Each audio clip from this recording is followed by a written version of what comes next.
Hi, I'm Susanna Bowling, and this is live from the Hotel Edison. Times Square Chronicles presents. Right now, the UN is in town, and the biggest thing on everybody's mind right now is peace.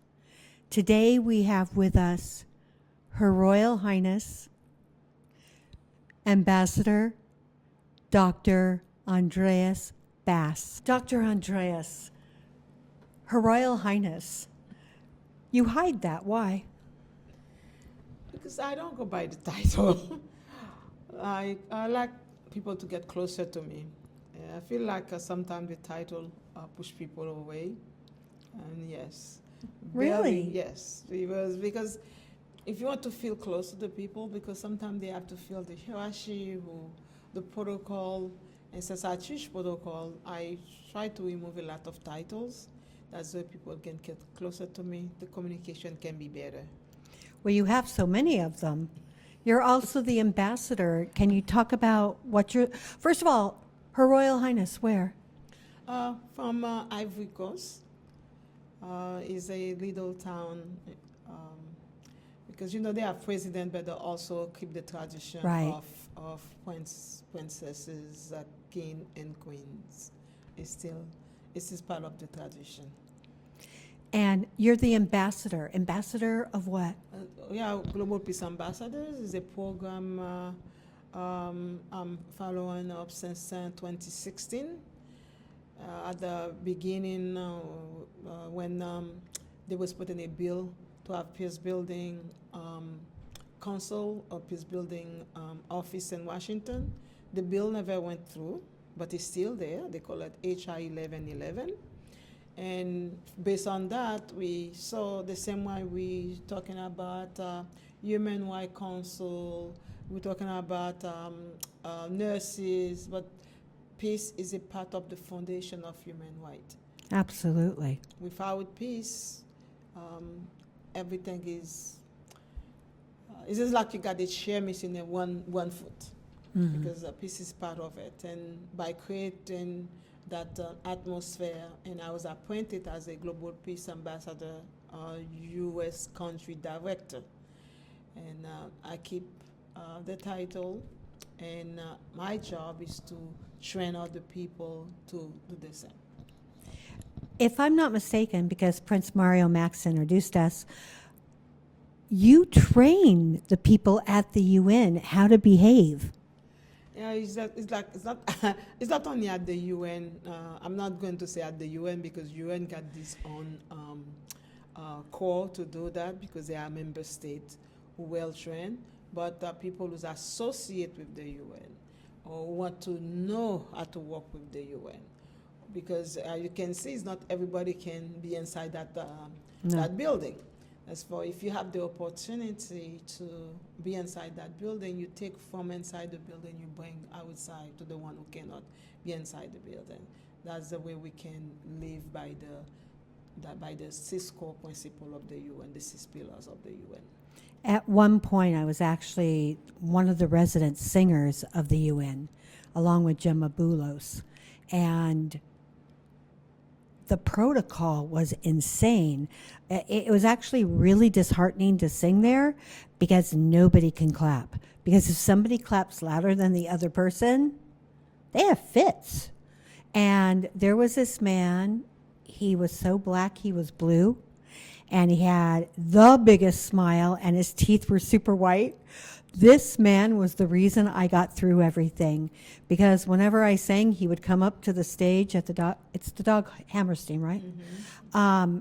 He would come up to the stage and gleam at me, and that man made me happy.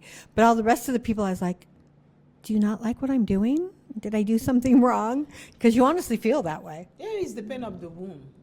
That's if you do it in certain room, they have a certain ability to clap. That's why diplomacy protocol is very important for people to know where you are, what you can do, what you cannot do. Absolutely. It's not because they don't appreciate it, but they have a certain level you can reach when you're doing certain stuff inside the UN. Now, you're about to also be a part and host an event that's happening at the UN. Can you talk about that? Every year we celebrate the ones who doing remarkable job who cannot go inside, or people doesn't know about them. Okay. We from youth innovation. We have this year one of our youth innovation. She's a 10 years old girl. She adopted a kid in Ghana to provide school fee with the little money she's making in the U.S. She's only 10 years old. She's only 10 years old? Yes, she feel like it's necessary to help others. Nobody know about it because if I didn't meet parents or teachers who talk about it, nobody will know. We want to ally people like this. We want to have people who either work in the human rights, leadership, job creations, humanitarian, philanthropists. They have a lot of great peace ambassadors who work in a different country and war zone. People doesn't know about them. We took that occasion to put a light on those people and to recognize them and make people know there are people who are doing what they're supposed to do. Do you do it so that, like, she's 10, but who's the next 10-year-old? Or the next 9-year-old? Yes, we don't know. Because we make a search. We make a search 3 months prior to the event for people to nominate. We make it partial. A company does it for us. You have to send your resume, your bio, what you do, and they check it to see if it's true. And that's they make this year we have more than 2,500. Wow. By the time we only can take 20, but it's a good thing to see. They have people who nominate other people. You cannot nominate yourself. Somebody have to nominate you. I want to, if you'd allow us for T2C, I would love to put these people in and highlight each one of them. Yes, after the event, you can go to the website. We will give you the link. You can go to the website to see who was nominated and for what. And as a noble service, and Princess Antonia, Yes. Prince mom, Love her. love her too. She will be nominated. She will not be nominated person of the year. She is one of the most amazing royals I think I've ever met. I've been lucky enough to meet a lot of royals. And y'all are just normal people, which is what people don't get. That's like one of the reasons we do the podcast, is that the people that we interview and the people that we do, they're famous and people are like, oh, I can't talk to them. And I'm like, no, you can. And they're normal. Yeah, that's the presumption people always believe. If you reach certain level, you cannot talk to certain people. They're not on my level. Nothing. I believe you're supposed to be humble, and by humble yourself, you have more. And people always tell me, for them, I speak more than 20 languages. Do you really? I don't. I was like, but whoa. But I regardless, I speak a lot of languages, but it's not that because I appreciate people so much and humble myself to put me on people's shoes so many times, and the language barrier is just like you don't even see it. That's true. I've been in places. I'm the world's worst at language. And at one point, I was the MC for the International Cultures Day Parade, where all the people from the UN, and there were countries I had never even heard of. And I was like, uh-oh, I am so in trouble here. But I learned that when I was saying the people's names, that I would be like, okay. And I would like put my hand over my mouth because I did not want to mispronounce these names, and they did not sound like what you think they are. And I'm like, I am going to so create World War X. But yeah, it's scary. We understand. I think we understand when people cannot pronounce certain name. and that's the reason I never use my my real name because people always got problem to say it, and my American name is Wait, easier. what's you have another name besides Andreas? Yeah, What is it? it's Yahoo File. Oh, thank you for not making me say that. Wait, say it again. Yahoo File. That's beautiful. It's actually like a song. That's the name, you know, but it's very difficult for people to know. People barely know it. And if I don't tell you, maybe if you go to my page, you will probably see I Wait, address. But Do you miss the name? Do you miss hearing your regular name? It's just a name. Absolutely. Absolutely. What would you like to accomplish for this year? This year, I want the message to be clear for us to look for inner peace. Because as you can see, the world is in the A mess. labyrinth.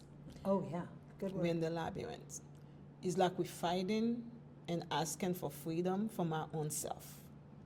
I feel like we all feel we are prisoners of our own self. And I want people to be free. Free of expression, free of dialogue, free of communication, free to be able to talk to you without being insulting you, because we lose please. that value. I agree. As September 21st will be International Day of Peace, I want that message to go to people's hearts to understand peace is something we need every day, every second, every hour. We need to promote more peace in our community, with our friends, in our house, with our children, our family, because it becomes the center of attention now. If you're watching the news, you understand what I mean. No, I see the Daily Mail is like one of my favorite things. It's kind of like Gossip Girl mail. But it tells you a lot of really what's going on. And we're seeing families turning on families. We're seeing best friends turning on best friends. It has been like this in the Nazi era, but we're back there, and we're back in the McCarthyism era. Having social media and AI is a really wonderful thing, but it's kind of like a devil in disguise, because you can hurt people with it immensely that do not deserve this. You have children committing suicide because the friends that they went to school with decided to be bullying on Instagram or in Facebook. We need a deeper conversation on that. We, as parents, we don't have time to talk to our children. I think that's the danger. Oh, I agree. We give them too much time to stay over the internet or scrolling, and instead of to have a simple conversation with your children. If my child going to be bullied, probably I will be the first bully, because I'm going to tell them the truth. Because when you start talking with your kids by telling them the truth, when people say it, it's not becoming a bully, because they say, oh, my mom already told me my eyes is crooked, what else you going to tell me? Exactly. No, honesty is a good thing. We've just learned how not to say this anymore. Even comedy is not comedy anymore. You cannot make a joke with your friend, with your neighbor. And certain part of our life, for me, I think we diminish that. I agree. I don't know where that generation's going, but for me, he need a balance. The same way you said technology is a bad thing, is a good thing. It's both. It's both. It's kind of like the mirror of each other. It depends how you take it. Like I watch the news only once a day. I finish to watch the good airline. After that, I turn it off. We used to have more family time with our family. Now the person can live one block with you. You don't even see it. We don't have time. And we cannot buy time. That's the only thing you cannot buy. True. Very, very, very true. You talked about being free within yourself.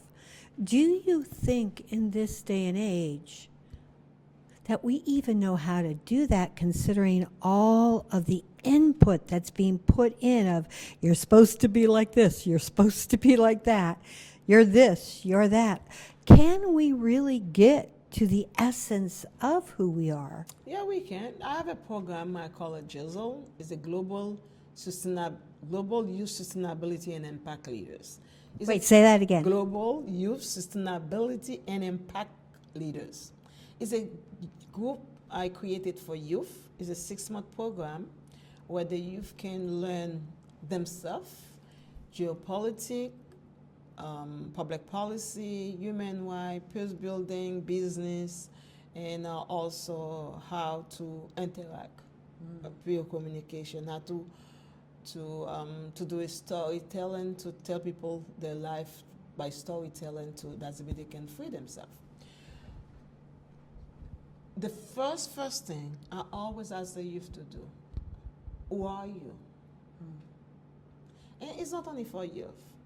I want you to go look at yourself in the mirror. Ask yourself, do I know you?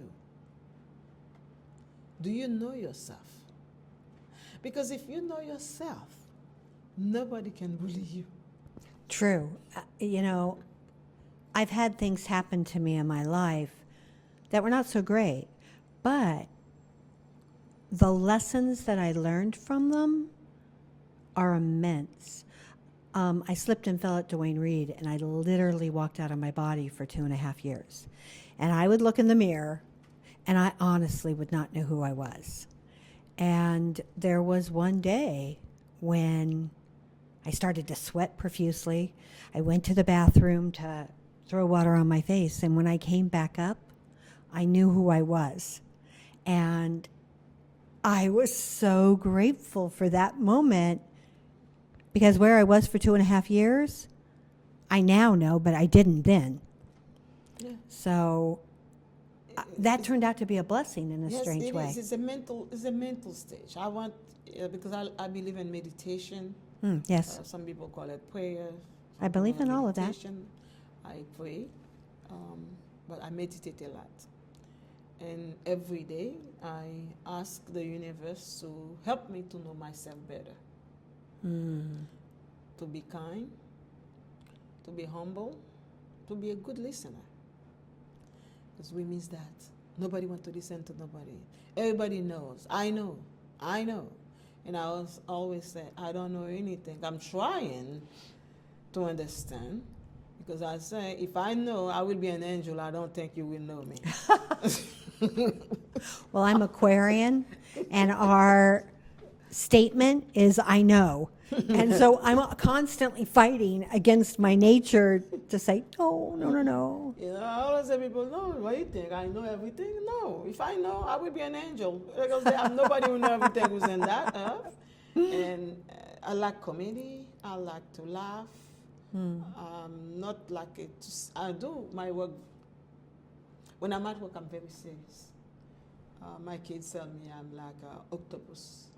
I got 1 head and 8 feet, or sometimes they say you're a keiko because a chameleon. A keiko? Yeah, a keiko. What's a keiko? A chameleon. That's why I can change. Oh, color. yes. Because I know how to. Oh, gecko. Yes, I know how to change it when I'm at work. I'm really sad, but I can be as funny as it can be, like as a kid when because that's what I loved, the youth. And I tell people, we need sometime our inner child, because a child is an innocent. He doesn't know nothing. He laughs whenever he's serious, he starts laughing. Right. When he even make a boo-boo, like we call it, he makes something stupid. Instead of to worry, he's just laughing at himself. We have to be able to do that too. And I think this is a good thing. To learn, wake up and ask yourself, do I know me? I love that question. I love it because if you don't know you, how can you know you or you or you or you? You're projecting if you don't know who you are. Like I said, you can call me in the middle of the night. I will tell you who I am. I know every single part. I know my qualities. All What's your my best quality? My best quality. I'm a people person. That the ability to understand others. You you can talk to a lot of people. They say I understand. I'm not going to say understand, but as soon as you start explaining that to me, I get into your shoes. I say yeah. And that's why I'm not judgmental. Neither am I. When people do something, I always say maybe because something happened last night, maybe you got a bad day.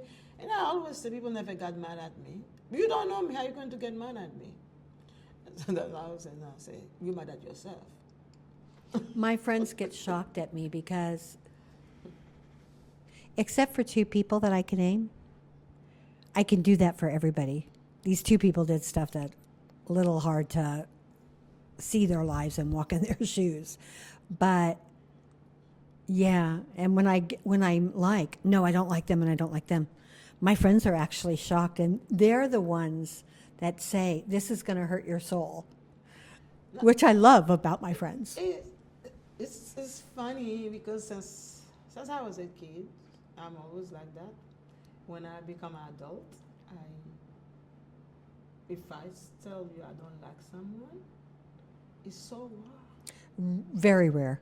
Very rare for me to say it, and people say, okay, something is there. Because if you're a bad person, my spirit avoids you for some reason. Say that person give me vibe, my spirit doesn't Exactly. like it. And sooner or later, people will see what happens. They say, I see why. No, the same. But my friends are so shocked that because when I don't like you, there are so many multiple reasons for it. It's not just one, it's like 1,000. So by that point, I'm like, no. And I turn into somebody different, actually. I'm not telling you, I play diplomacy very well. Yeah, I am, except for two people that I can think of. Yeah, I play diplomacy. No, Magda very will well. tell you she's been one of the people that's like, this is going to hurt your soul. You need to forgive. I forgive. Forgive doesn't mean forget. Ah, true. I can forgive what you did to me, but I'm not forget your arrogance, your dismissal of me. Your the way you treat me. I'm not going to forget that. I forgive you because I'm not going to have you went free in my head. I'm too precious for that. I like my inner peace. I free myself from you, but I'm not even forget because you're not going to get me twice. You already get me. Because if I allow you to keep doing that, it's lack of respect for me, myself. Right. I respect myself so much. And I love myself more than anything else. For you to disrespect me in a way and accept you to coming back to do the same thing. I forgive you. That makes me so happy. You do not even know. No, because normally when people say they love themselves, it's egotistical, but yours is not. Yours is very centered, very grounded. Yes, because And then it gives. that's the first job you get. For you to come to earth, that's your first job, to love yourself. That was your first job. It's you. I love that. I do. Tell us more about what's happening. It's October 2nd, right? Yeah, October 2nd, we will have a Humanitarian Platinum Leadership Award. And we're going to have people from all type of life, from civil society to government, ambassadors, princes and princesses and king, going to be there to come to celebrate the work, what they've been doing best. And the public can buy tickets to this, correct?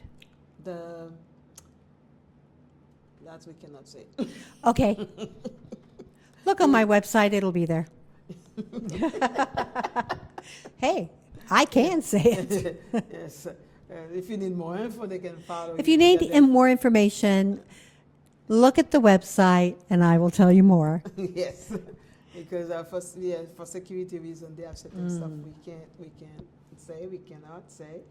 Even the location, sometimes we have to wait 1 week before we tell you the location. Really? Yes, because of the type of people we got coming in. Oh, that's true. That's it, they're targeted. You don't know. You don't know. No, you That's why don't. we do it inside the UN for security purposes. Is there anything that I haven't asked you that you would like our readers and our listeners to know about you?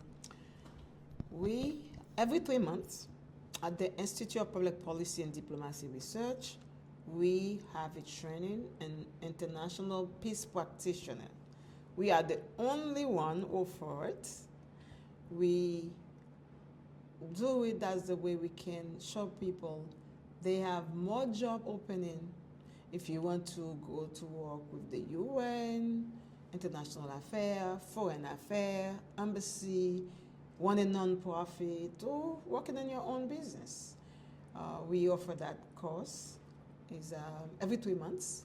We will have one on the September 29 before the event. And you can find the links to that on the site as well. Yes. The reason we emphasize to that because we need more peace ambassadors. And the same like any profession got the practitioner. We create the practitioner. That's when those people can work on the ground, off the ground, and also learn how to negotiate, meditation, moderation, post-trauma, post-conflict, peace building, human rights. We discuss all of that on the course as the way you can prepare. Because right now, if you can see, we need that more than anything else. Yeah, I'd like to say that the doors are opening more to peace, but unless something spectacular happens at the UN, I'm not seeing it. We cannot put ourselves on the UN. The UN was created to avoid another country who got another third world war. It's not like to meddle into our personal life. The UN doesn't have any ability to tell member states how to run their house. And I personally think they need to have that. It's the same like I cannot tell you how to run your house with your kids. You cannot tell me. I can advise you. You can, exactly, I was going to say, you can advise. I can give you advice. I can tell you if I was me, I will do it like that, but it's not. And I don't remember the name of one of the people outside the UN who was saying the UN was created not to bring people in heaven, but to avoid you to go to hell. Love that. I think that's what the UN does. The UN is not to fix every single problem we have, but it's for us to work with the UN to fix a problem. And that's the reason we work with people who never got the chance to go inside the UN to help them understand the UN Charter, how they can work with the UN, how they can follow on the UN, because the Charter is beautiful. The Charter is beautiful. It's the same like any curriculum for a school. Just because the student is bad doesn't mean the school was bad. Was bad. Or the curriculum is bad. Right. It's the same thing. If you never because things get infiltrated. Yes. If you never go to the UN Charter, I want you to go and read it. It's a beautiful. No, charter. I have, and I've seen it, and yes, it's beautiful. It's spectacular. Yes. What it was meant to do, what it was always meant to do. It's a shame that it's not followed like precisely by the law, because if it was, we would have less conflict. And I even say that even the human right. Yes. If we go by the human right articles, all the 38 articles they was writing for us, but they're not mended. They're not mended. That's when they don't have a accountability. If you don't do that, we're going to punish you. I Right. think that's the miss they did. I think if I was going back, I will add that, give sanction, not really, you know. There was a play that I once saw, and it was one of the most profound things I ever saw, that it stayed with me all this time. And it was about an African tribe, and the person that did the crime to the tribe had to go up and take accountability, and each person gave them the weight. And by giving the weight away, it freed the rest of the tribe so that the person that had accountability needed to take it. And I found that so profound. Oh, I used to do it because I used to coach also, and I used to make people carry rocks and the bag for 5 minutes work. You carry a bag of rocks because that's what we've been doing. That's why we're so bigger. That's why we don't even have to be. We carry so much baggages. We're too heavy. And as soon as somebody come in to talk to us, we don't even listen. We start barking. I said, this is not even talk. We're barking. The other person, if I would know. We're dogs. Like dogs. Yes, we just like, instead of to listen, have a little compassion, empathy, we forget that. And because as soon as you start losing up with all this baggage you've been carrying on you, the freedom make you being so light. Exactly. And if we all carried it and learned to get rid of the rocks, that that bag would no longer weigh anything. Yes, I believe. I'm not thinking anymore because I believe there are turning points we can do to be kind to each other, to listen more, to be humble, and if we go by those principles, remember the principle of human rights. My right is your right. If I love myself, I will love you. I don't have to know you. Because I love myself, that's the reason I love you. I respect you because I respect myself. If we can have that, we will be a different place. I am going to end this here because that is the most beautiful message. I am so grateful that you came on to be my guest today. We have been with Dr. Andrise Bass, the ambassador of global peace, who has given us a message that we all need to digest. I am so grateful to Magda Katz for making us look good and sound good, to Romel Gopez and the Hotel Edison for giving us a place to talk about these conversations and to have it be safe and to let this journey continue. I'm Susanna Bowling. This is live from the Hotel Edison. Times Square Chronicles presents.